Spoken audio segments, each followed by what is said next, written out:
Welcome to this course on aspects of Western philosophy, lecture 20, module 20.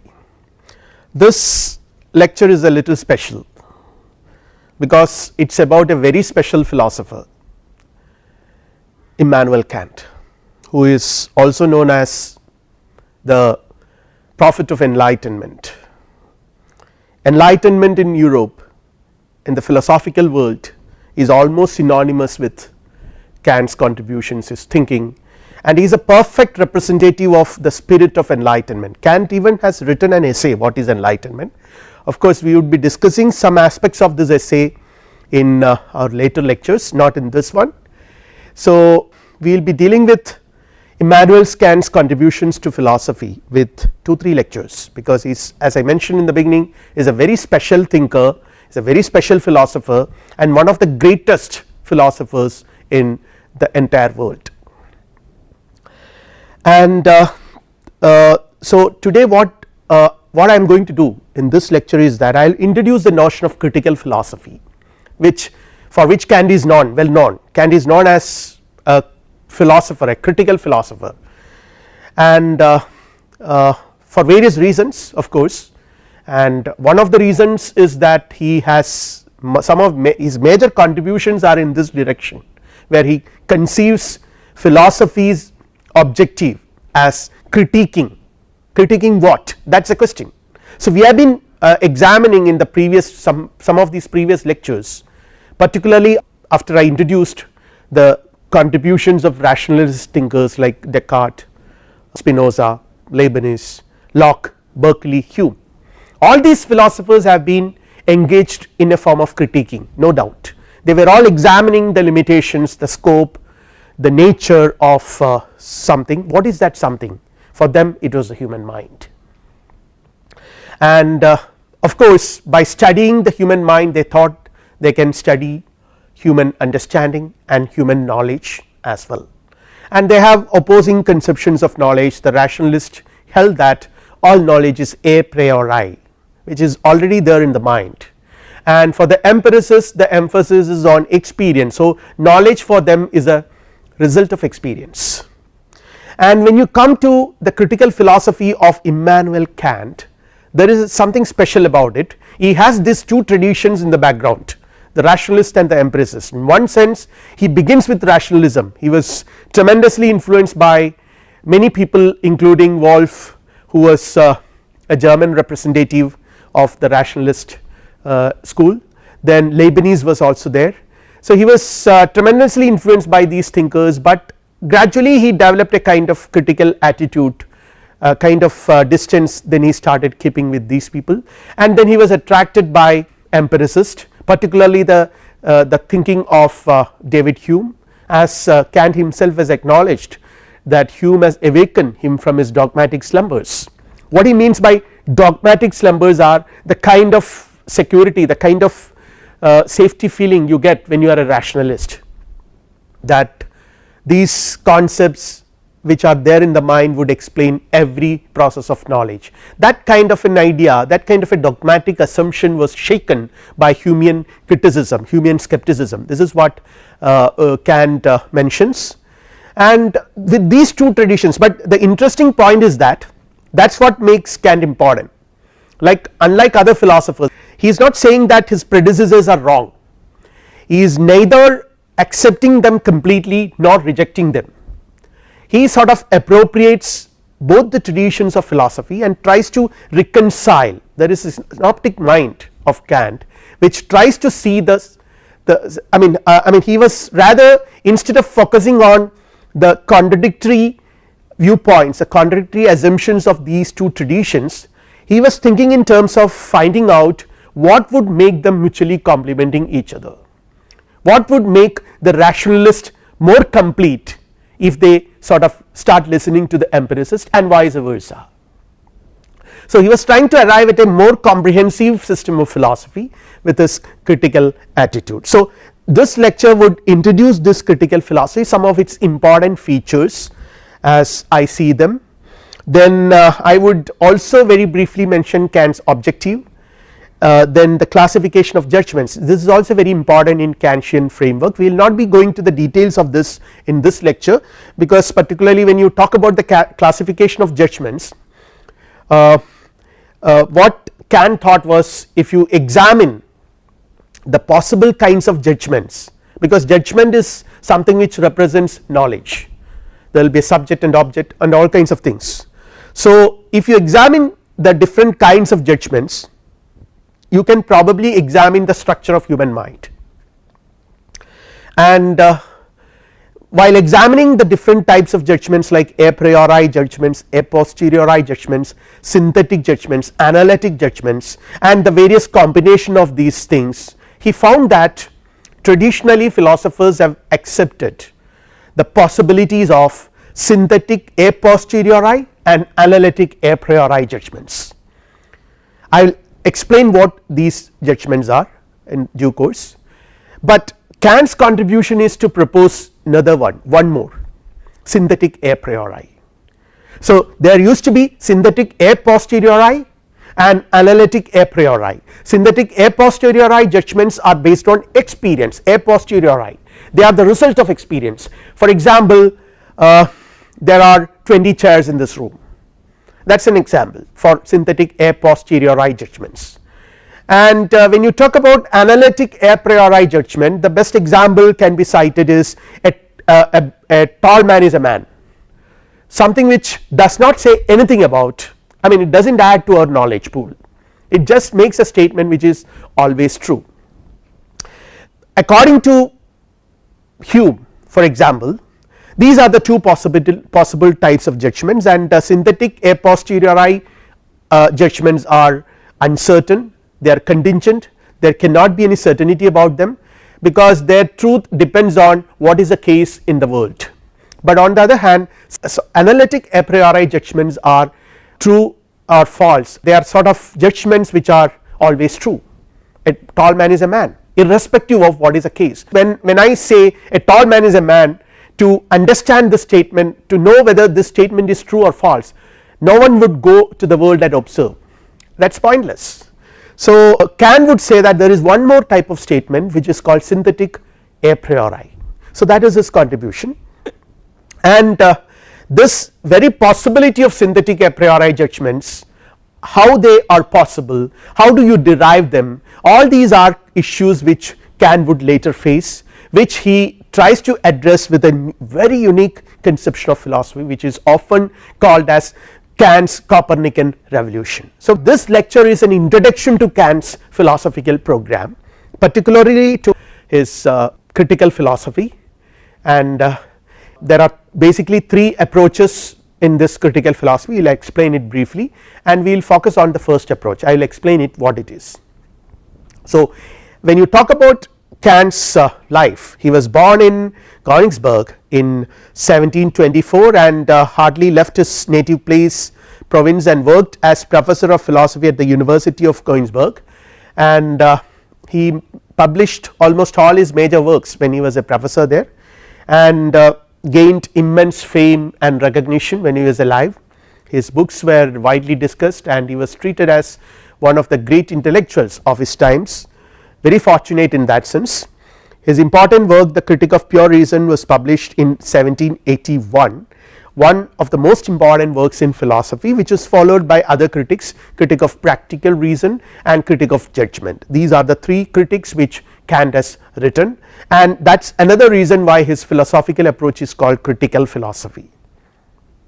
The philosopher of the Enlightenment is often called as the philosopher of enlightenment, because the spirit of enlightenment finds its most comprehensive expression in Kant's critical philosophy. In all his attempts, in all the critics, you can see that spirit of enlightenment which actually bestows a lot of faith in freedom, in human mind, in human rationality, and the powers of human reason to get knowledge. So this is the spirit of enlightenment, and philosophy was sort of distancing itself from theology and religion and other fields of study which would emphasize on authority and tradition, and philosophy has become more and more critical, particularly about authority and tradition. So anything is philosophical only if you can rationally justify it, and if it is not rationally justifiable, something can never be attained the status of being philosophically strong or philosophically sound. This was the assumption prevailing during this period, and that is, it is in this, in the light of this spirit of enlightenment, Kant was trying to present a rational philosophical system which has got its epistemology in his critique of pure reason, its ethical and moral theory in critique of practical reason, and his aesthetic theory in the critique of judgment, aesthetic judgment. So this is an overview about his work and life, and now when you see the background, as I already mentioned, Kant was a philosopher of enlightenment, and modern philosophy's faith in the power of the human mind to attain knowledge was underlined by this enlightenment thinkers. Everyone after Descartes, we can see that there is an implicit assumption that human mind is capable of gaining knowledge. No one questioned its abilities, and 18th century Western philosophy was dominated by empiricism. Though rationalists were also very strong, it was predominantly, you would find the influences were by the empiricist, and the conflict between rationalists and empiricists were still there during Kant's period, and Kant was, as I mentioned in the beginning, was primarily preoccupied with this problem, how to reconcile these two opposing traditions. And the impact of Hume, one of the most important influences on Kant's academic career, is the work of Hume. When he was introduced to Hume, where Hume's skepticism about the faculties of human mind, actually we can see that the seed of critical philosophy we can find in this Humean criticism in one sense, because Hume, who turns the entire sort of all these philosophers, the enlightenment thinkers or the modern philosophers, were questioning tradition and authority and every kind of authority with the use of reason. So reason was sort of taken as a platform where they will stand and critically evaluate whatever happens around them. So every institution is being rationally approached, critically approached. Now what Hume does is, Hume turns the table, or rather we can put it in this way, not turning the table, rather Hume would examine reason critically. The abilities of reason itself was critically examined by Hume. So he does the same, he applies the same thing to reason, the critical examination of its faculties, and this ultimately led to a kind of skepticism which we have examined in the previous two lectures. The faith in the power of human mind itself is now doubted, and Hume would ultimately say that all these knowledge about the world, knowledge concerning matters of facts, are nothing but what? Based on customs and conventions, because all scientific knowledge, all knowledge about matters as facts depends on two things. One is the assumption that causality functions or cause effect relationship, the other one is induction, and Hume questions both these aspects. There is no causality or causal explanation, or cause effect relationship is nothing but, it is not a necessary relationship, Hume underlines. Then what is it? It is nothing but it is based on the habit of mind, it is just a custom to think that cause and effect are necessarily related. Now when you come to induction, again the same problem, he questions induction, the validity of induction, and with all this the faith in the power of human mind itself is doubted significantly by Hume. Now the impact of Hume is phenomenal in that sense to the entire philosophical world, and particularly to the philosophical career of Immanuel Kant. So he demonstrated the impossibility of rational theology, rational cosmology, and rational psychology, which we have seen in the previous lecture. Rational theology, there is no concept, you cannot any longer you talk about God, God's existence and all these things in the sense in which it was being discussed by scholastic philosophers and many other modern philosophers. There is no rational cosmology, you cannot take for granted the existence of objects independent of mind, and there is no rational psychology where you can actually talk about a self which is spiritual substance, and it is impossible to gain knowledge of God, world and soul for Hume, and again our knowledge of matters of fact is only probable, there is only probability, no certainty. And Hume's famous statement, there is no certainty that the sun will rise tomorrow, that is only a probability, because it is based on our inductive inference, which our induction, our past experience tells us that sun has been rising, but that does not guarantee that the sun will rise tomorrow in the east. And there is no knowledge of necessary connection of substance of a self or anything according to Hume, and it is in this context skepticism, reason critiquing itself. So here you can see that the seeds of critical philosophy in Humean thinking. Modern philosophy, reason has undermined all authority and tradition, finally reason turns to itself, and Hume exposes the limitations of our understanding. Necessary knowledge is possible only in relations of ideas, this is what I have already explained, only in relations of ideas, only in mathematics and geometry you can have this necessary knowledge.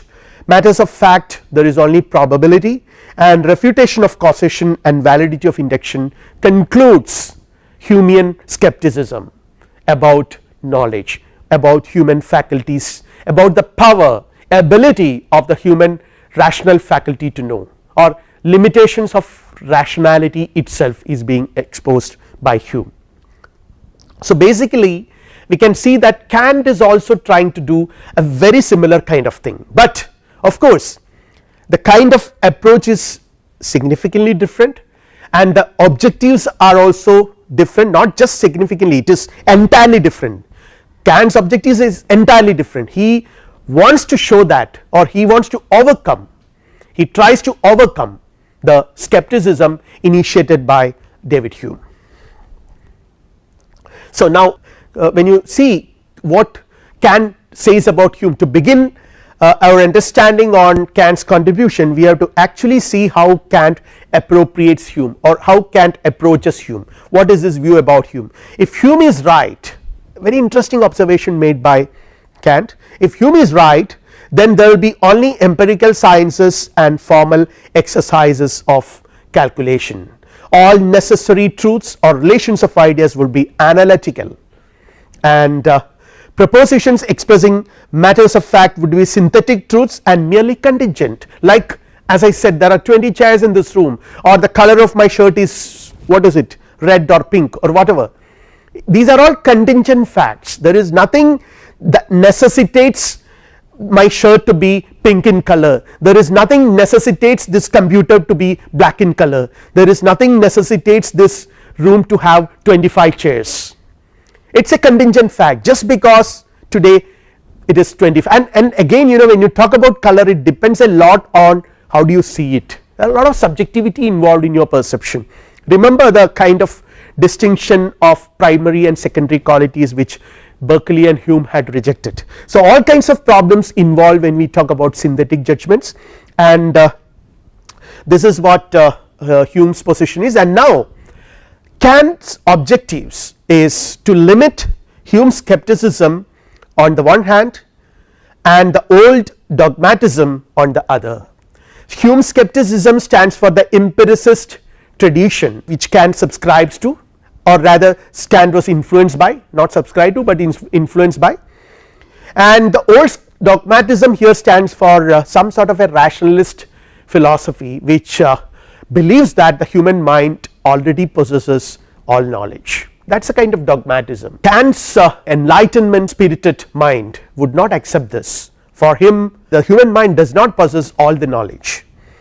So I repeat, to limit Hume's skepticism on the one hand and the old dogmatism on the other, and to refute and destroy materialism, fatalism, atheism as well as sentimentalism and superstition. So there is one aspect of Kant's work which examines the possibility of metaphysics, and ultimately Kant would conclude that metaphysics is not possible as a rational enquiry, which is something which Hume also arrived at, a conclusion which Hume also arrived at, but in a different fashion and with different implications. Kant does it, because when Kant does it, he demonstrates where knowledge is possible, what kind of knowledge is possible, where is it possible, how is it possible, what are its limitations and what are its scopes, all these things he has mentioned, and then he says that this is the limit of human knowledge, beyond that you cannot go.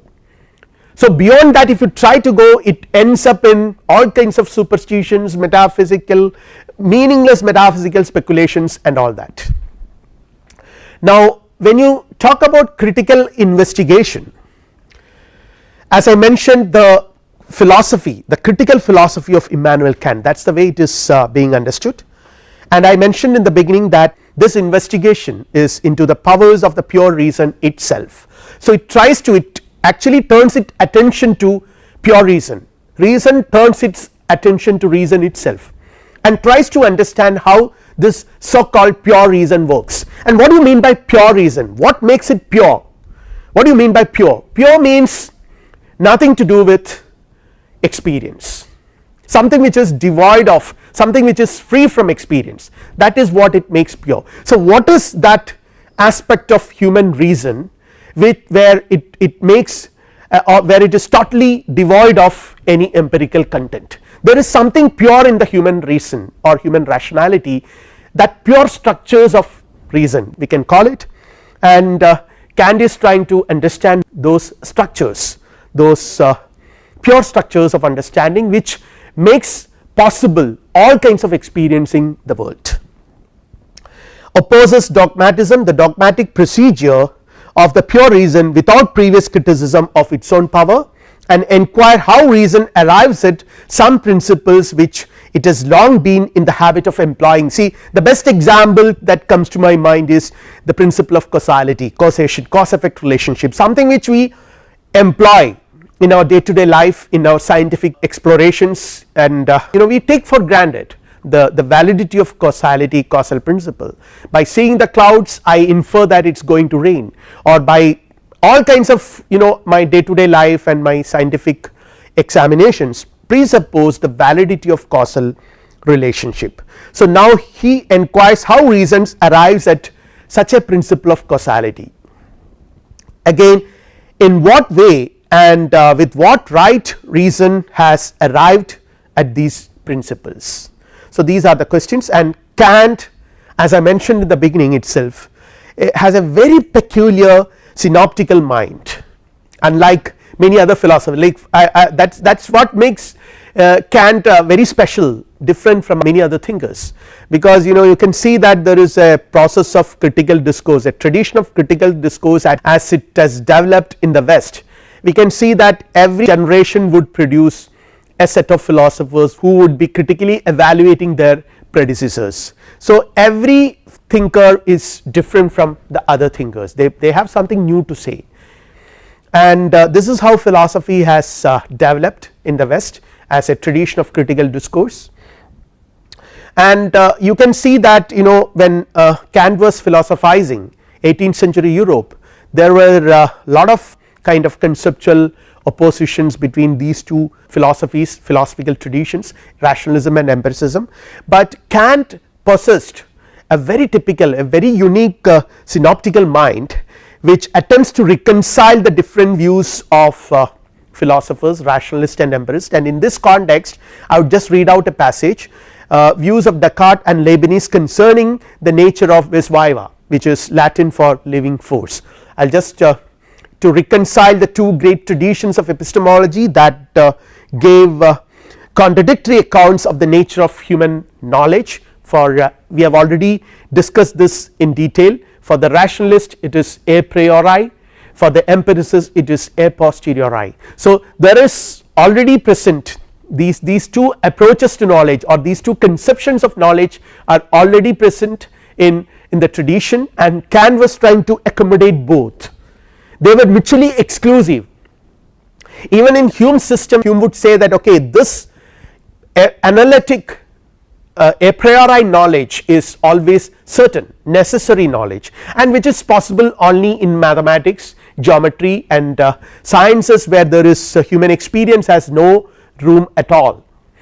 On the other hand, for Hume, matters of fact deal with the world, experiential reality which is contingent for him, where there is no certainty. But Kant just to remind you, is trying to bring them together, to reconcile. His synoptical mind would try to bring them together. He would say that we are in a way defending the honor of human reason when we reconcile it with itself in the persons of different writers of high intelligence, Descartes, Leibniz, all kinds of different philosophers representing different systems, different writers of high intelligence, and discover the truth which by such men is never entirely missed, even in their contradictory utterances. So he was trying to argue that these men of great intelligence, though they held contradictory opinions, they have not completely missed the truth.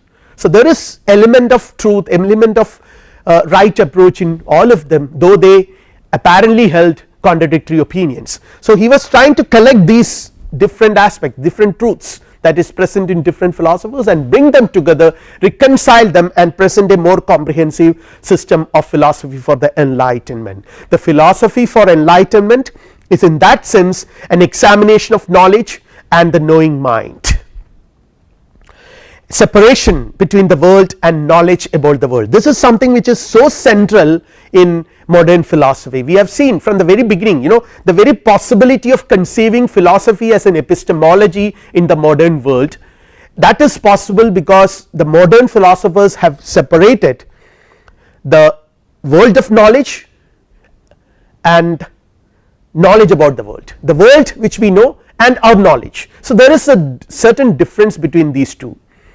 And now the question is, as I have explained it in one of my previous lectures, the whole problem of knowledge, the whole epistemological problem, can be simplistically articulated by an examination of the relationship between the inner space, which is the mind, and the outer space, which is the outside world. So how the outer space gets into the inner space, that is the problem. So there is a separation between the world and knowledge about the world, the separation between knowing mind and its object of knowledge, between thought and reality. The most perplexing problem is whether the knowledge I get from this world is real, whether there is a world outside about which I really know, or is it something which I mix up things with it and superimpose certain things, attribute certain other things to this world and know it in my own way. If that is the case, then there is no certainty, there is no communication possible. There are several other conceptual riddles that would follow. Rationalism and empiricism have different accounts of this cleavage, and Kant attempts to bring together the separated elements to a unified whole. So here again Kant was trying to explain this relationship by bringing them together. So this figure would explain Kant's evolution as a philosopher. I have already mentioned about this in the beginning of this lecture, that in the phase 1 we could see that he was influenced by rationalism. He followed a kind of Walesian philosophy. Then later on he was attracted by the criticism of the empiricist thinkers, particularly Locke and then Hume, where the skepticism of the speculations not grounded in experience. So basically the rationalist would emphasize on the speculations of the mind which is not grounded in experience, but now later on Kant would sort of develop a kind of doubt about this whole attitude of the rationalist, and you can see that in the third phase, which is the last phase of his philosophy, the most matured phase of his philosophy, there is a synthesis of all these approaches, which is called as critical philosophy, where he tries to synthesize rationalism with empiricism with a use of a critical method. So what is this critical method? It is an examination of the knowing process of the mind. So that is why it is called critical method. The mind turns itself, mind turns to itself to discover the basis of the distinction between a priori and a posteriori sources of knowledge. These, some philosopher would say that necessary knowledge is possible only a priori and everything is a posteriori is contingent, but it is the human mind which knows both a priori and a posteriori knowledge, and what is the basis of this distinction? To establish the exact scope and function of the a priori and the a posteriori sources of knowledge, and again distinction between what the mind discovers to be necessary and universal and what it gains from experience, something which is gained merely from experience and something which the mind discovers to be necessary and universal. So what is the basis of that distinction? Whether it is simply as what Hume maintained, matters of fact and relations of ideas. That is a very simplistic kind of an explanation. You say that matters of fact there is no certainty, there is only contingency, and relations of ideas there is necessary, but there is nothing about the world, it does not say anything about the world. In that sense it does not add anything to our knowledge. So whether this, what is the basis of this distinction, whether you can maintain it at all, and here we will see that the important features of critical method, there are two of them. There is, as I already mentioned, there is an attempt to reconcile. So reconciliation of two opposing views about the sources of knowledge, reason and experience on the one hand, where the distinction between analytical and synthetical judgments are being proposed. Analytic judgment, as I have already mentioned, according to some philosophers the source of knowledge is already the mind, it is innate. There every knowledge is analytical. For example, the example which I have cited, a tall man is a man, where you do not have to really look into the world whether it is the case or not, and synthetic judgments are based on experience. When I say there are 20 chairs in this class, or the color of my laptop is black, these are all synthetic judgments.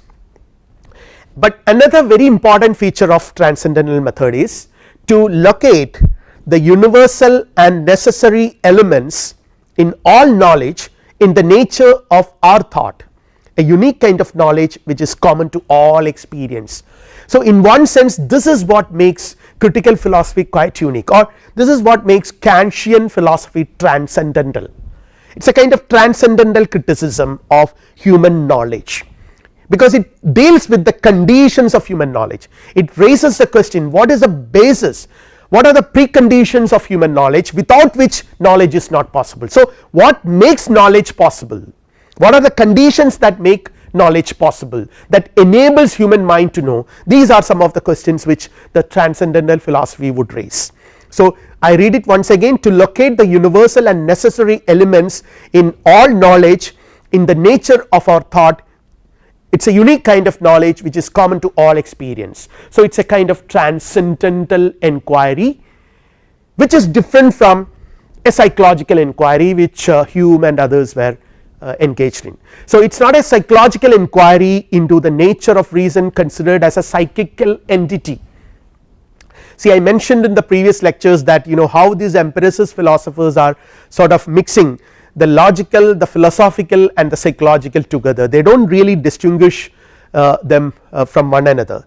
So but here from Kant onwards we can see that there is a significant shift in this approach. He is not concerned with the human mind as a psychic entity, rather that is why I mentioned already that he begins with an examination of judgments. What are the kinds of judgments which human mind is capable of arriving at, and how does the human mind arrive at these judgments? So in that process Kant would say that there is the analytic a priori judgments, synthetic a posteriori judgments, and one more he proposes, synthetic a priori judgments. Now his examination is how this is possible, how does the human mind arrive at these different types of judgments. So if you can explain that process of arriving at these different types of judgments, you can probably explain the logical structure of the human mind. It is not a psychological structure which he is interested in. So his inquiry is not psychological, it is transcendental.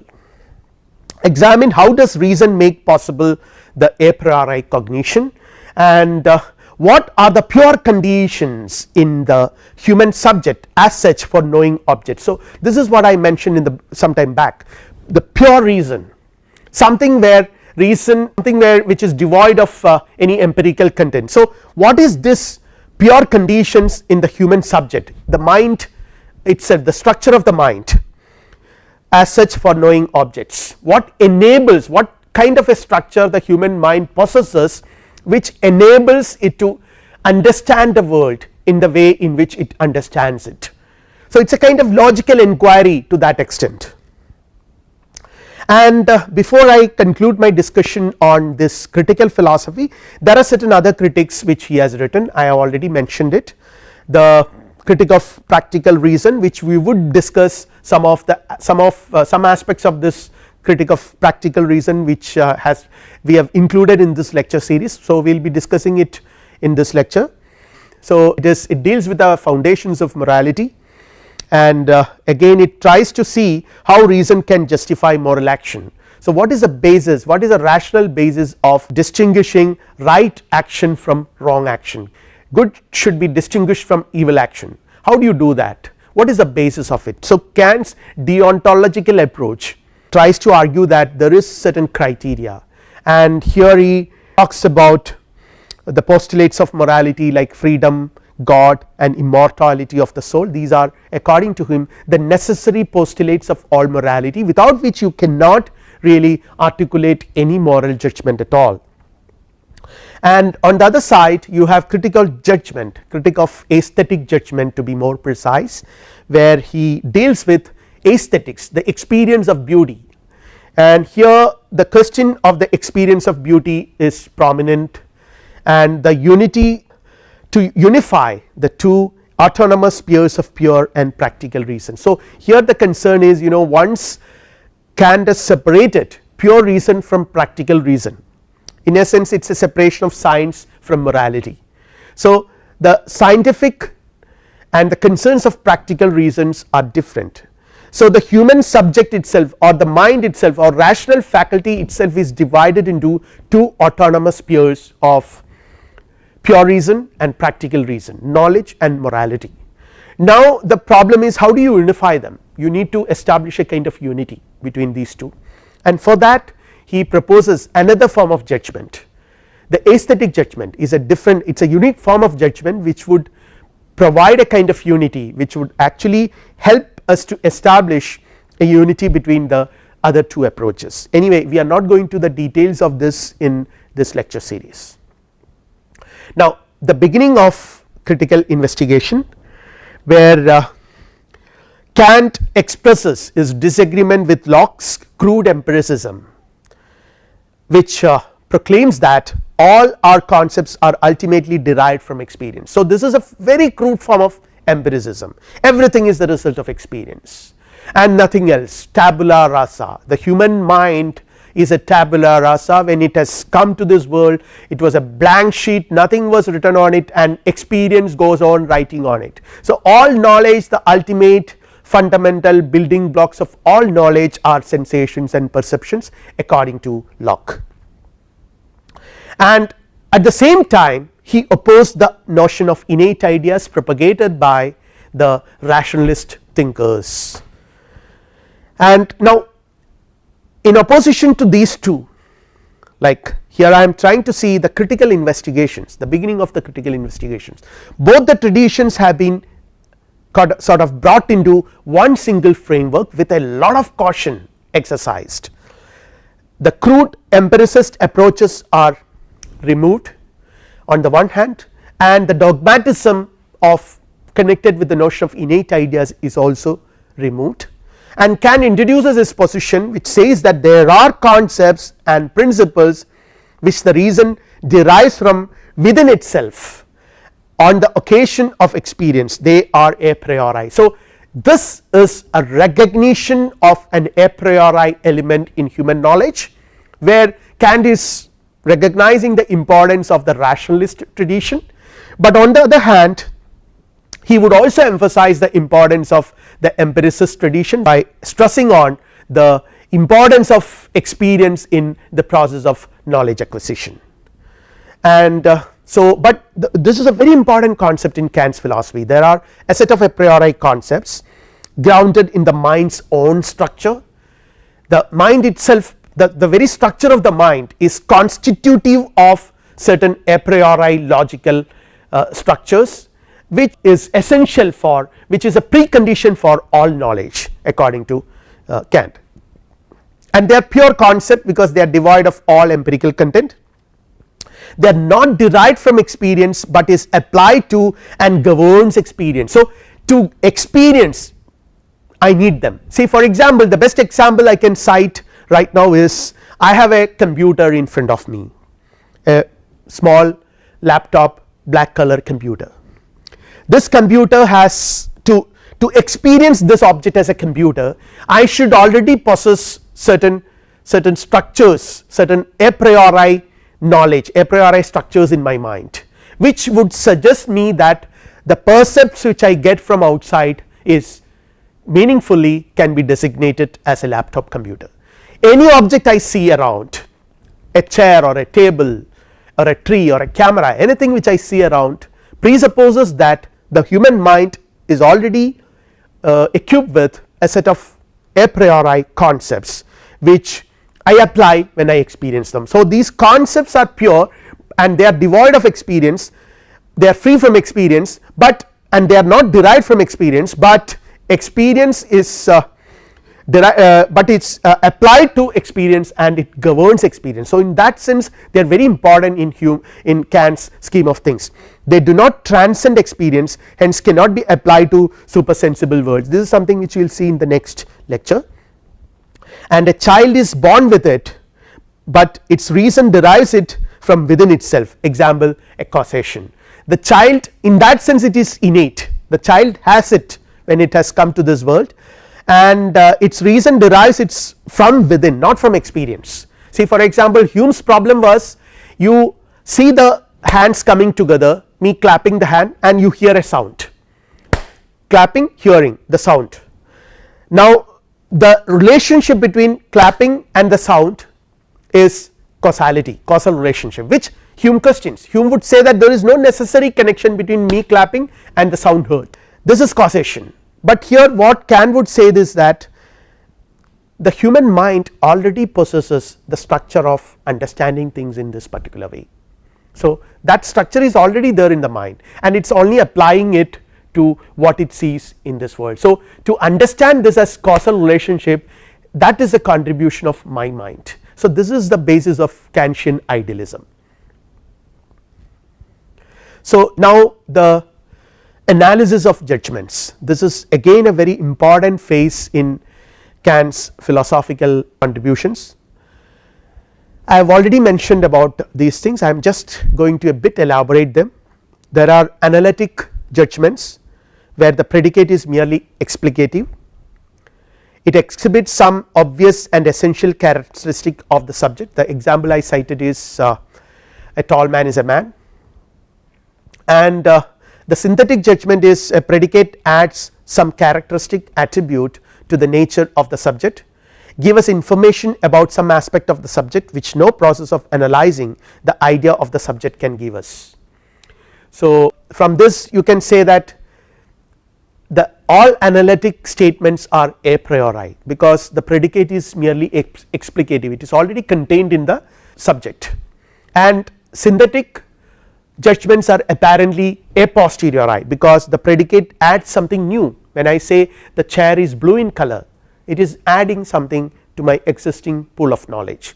So, analytic a priori statements are true by definition, they are certain but contain no information about the factual world, the predicate is logically contained in the subject, its negation would be meaningless, and the example is a tall man is man, everything has a size. These are examples for analytic a priori statements, and for synthetic a posteriori they are contingent, they contain information about the factual world, they are not certain, their truth depends on perception. Examples are my car is white, this room is large, these are examples. Now, synthetic a priori statements are the central problem of Kantian first critic. Critic of pure reason deals with this topic, synthetic a priori proposition. The question is how synthetic a priori propositions are possible. Hume's dichotomy, according to Hume, I have already mentioned it, there are only two types of judgments possible, synthetic a posteriori, analytic a priori, matters of fact and relations of ideas. Now, Kant proposes that there is one more possible, synthetic a priori, which is synthetic based on experience, a priori necessary. So Kant was trying to bring back the concept of necessity which Hume had overthrown. By overthrowing the concept of necessity, Hume had introduced a kind of skepticism which Kant was trying to overcome by reintroducing, bringing back this concept, explaining how is it possible, how can we legitimately talk about this in a different philosophical language. The possibility of our forming any synthetic judgments which have a purely a priori origin. One example is a straight line is the shortest distance between 2 points. It is a synthetic a priori judgment which is not completely devoid of experience in one sense, but at the same time it does not, its truth does not depend on experience. So it is a priori, at the same time there is a synthetic experiential content in it. The judgments which thought itself discovers to be the necessary and indispensable conditions of the very possibility of any sense experience whatsoever. So synthetic a priori judgments are judgments which thought itself discovers to be the necessary and indispensable conditions of the very possibility of any sense experience whatsoever. And what is it? Example, 2 plus 2 equal to 4, a straight line is the shortest distance between 2 points, every event has a cause. These are all the examples which Kant cites for synthetic a priori judgments. All mathematical propositions are synthetic a priori as they depend on intuition. All mathematical propositions apply a priori concept to space and time which are also a priori. Their truth is not dependent on reality but only our intuition. Geometry, arithmetic and physics are other examples. Geometry employs intuitions of a spatial kind, it deals with space and space is a priori concept. They are about the structure of space. Arithmetic employs intuition of the temporal kind, time is also an a priori thing, and they are about the structure of space and time. And physics has both synthetic a posteriori or empirical propositions and synthetic a priori propositions as well. So in physical sciences we employ both. The problem is synthetic a priori propositions are possible. How is it possible? That is a question. Judgments that are both synthetic and demonstrable as a priori. How do you make such, how is it possible, how does the human mind arrive at such judgments? To in order to examine this or to as an answer to this question, Kant analyzes the structure of human mind, and here as a result of this analysis he arrives at an understanding about the very conditions of human knowledge. How are they possible? The conditions of experience, transcendental critical enquiry, arrived at by reasoning but substantially true of the world as well. What sort of truth they are, how can we establish them? These are some of the very fundamental questions about the synthetic a priori propositions. Truths which are necessarily like mathematics but apply to experience like sense impressions are possible. Science is possible to counter Hume. Here Hume had raised a very serious doubt about the possibility of science, because for him all relations are probable. Matters of fact can give us only probability, no necessity. Causality is denied, induction is questioned, so science itself is questioned, but Kant was trying to show that science is possible. Scientific knowledge presupposes that experience which is universal and necessary is possible. Again the synthetic a priori proposition says something about the world. It is not something which is it's like every synthetic propositions, they talk about the world, but it also says something about ourselves, about the structure of our mind. So on the one hand it is synthetic and on the other hand it is a priori. What the world is to us is the world as we experience it, something which I see. I am a mirror which sees the world, but when I encounter the world, my encounter with the world is always mediated by certain categories of my understanding which are determined by the unique structure of my mind. This is Kant's assumption, and our capacities for experiencing anything would impose a restriction on the kind of world our world could be. So, if say let us take a very simple example. If I am wearing a blue glass, then the entire world would appear blue to me. That is because my encounter with the world is mediated through a certain glass which imposes its structure on that perception of mine. Similarly, Kant would say that the mind possesses certain a priori structures, logical a priori structures of the mind, which would impose certain restrictions on our understanding of the world, because every encounter will be necessarily mediated through this what you call the structure which is imposed by the mind.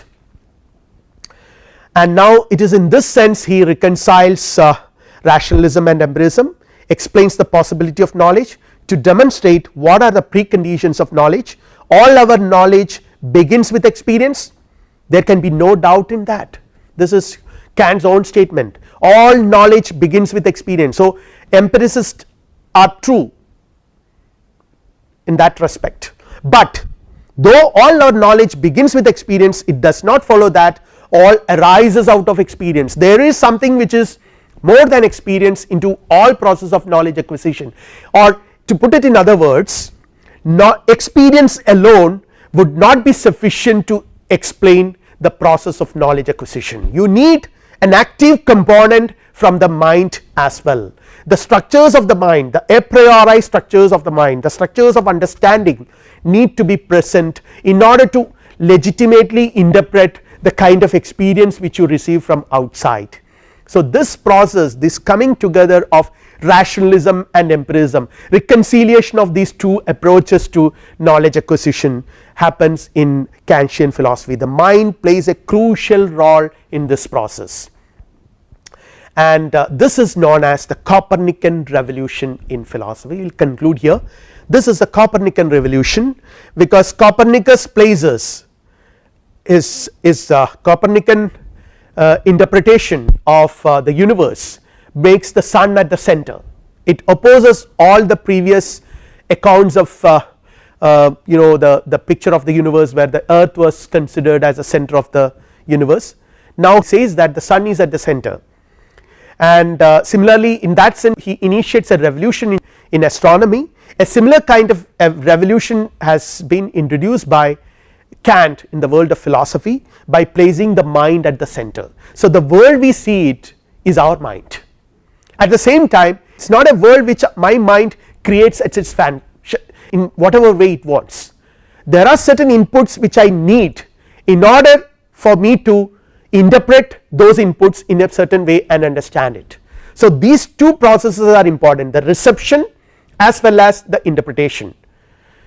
There is a synthetic process happening inside the mind, and in order to happen a synthetic process inside the mind should possess certain structures a priori which is not derived from experience, which is already there. There he opposes the empiricist.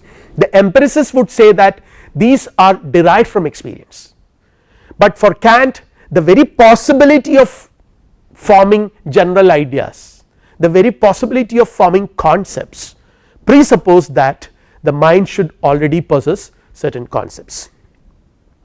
Our knowledge should conform to objects, objects also must conform to our knowledge. I will explain this in the next lecture as well. The nature of our faculties determine what is the case in the world.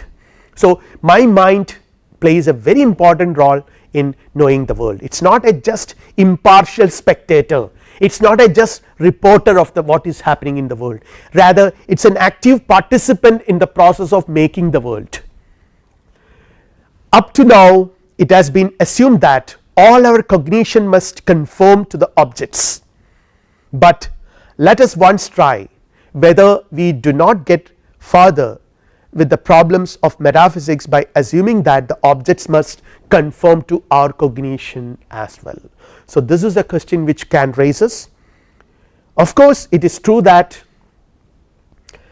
our knowledge should conform to objects, but it is equally true that objects also must conform to our knowledge. This insight has been summarized in a beautiful saying, percepts without concepts are blind and concepts without percepts are empty. We will elaborate upon this statement in the next lecture. Thank you.